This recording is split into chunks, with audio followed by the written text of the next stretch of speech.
ప్రభునందు నాకు అత్యంత ప్రియులారా, ఈరోజు మనం ధ్యానిస్తున్న వాక్యం మార్క్స్ వార్త 1వ అధ్యాయము 35వ వచనం.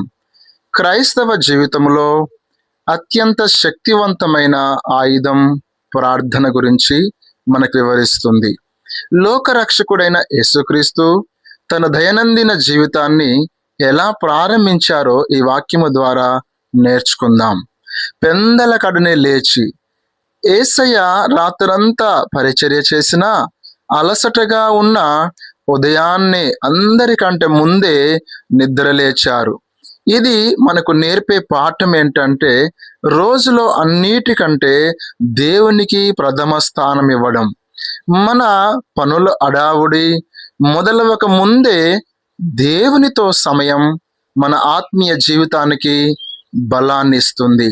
ఇంకను చాలా చీకటి ఉండగానే, ప్రపంచం నిద్రిస్తున్న వేళ, నిశ్శబ్దముగా ఉన్న సమయంలో ఆయన ప్రార్థనను ఎంచుకున్నారు. దేవుని స్వరాన్ని వినాలంటే మన చుట్టూ ఉన్న లోకపు సందడి కంటే ఆయనతో ఉండే ఏకాంతం అవసరమని ఇది మనకు సూచిస్తుంది. అరణ్య ప్రదేశమునకు వెళ్ళి ప్రార్థన కోసం ఆయన ఒక ఏకాంత ప్రదేశాన్ని ఎంచుకున్నారు. అంటే ఎటువంటి ఆటంకాలు లేని చోటు. మన జీవితాల్లో కూడా మనం దేవునితో వ్యక్తిగతంగా మాట్లాడడానికి ఒక ప్రత్యేక సమయం, స్థలం కేటాయించుకోవాలి. అక్కడ ప్రార్థన చేయుచుండెను. యేసయ్య దేవుని కుమారుడైనప్పటికీ తన తండ్రి బలం మీద ఆధారపడ్డాడు. ఆయన తన పరిచర్యకు కావలసిన శక్తిని, జ్ఞానాన్ని ఆ ప్రార్థన ద్వారానే పొందుకున్నాడు. ప్రియ స్నేహితులారా, మన జీవితాల్లో కూడా ఎన్నో సవాళ్ళు, ఆందోళన ఉండవచ్చు. మనం ఎందుకు ఓడిపోతున్నాం, ఎందుకు నిరసించిపోతున్నాం అంటే దేవునితో గడిపే సమయం తగ్గిపోవడం వల్లే కావచ్చు.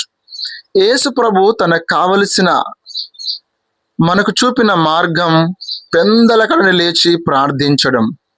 మనల్ని ప్రతిరోజు క్రొత్త శక్తితో నింపుతుంది. మీరు కూడా రేపటి నుండి మీ రోజును ప్రార్థనతో ప్రారంభించండి. చూడండి, దేవుని అద్భుతమైన నడిపింపును మీరు చూస్తారు.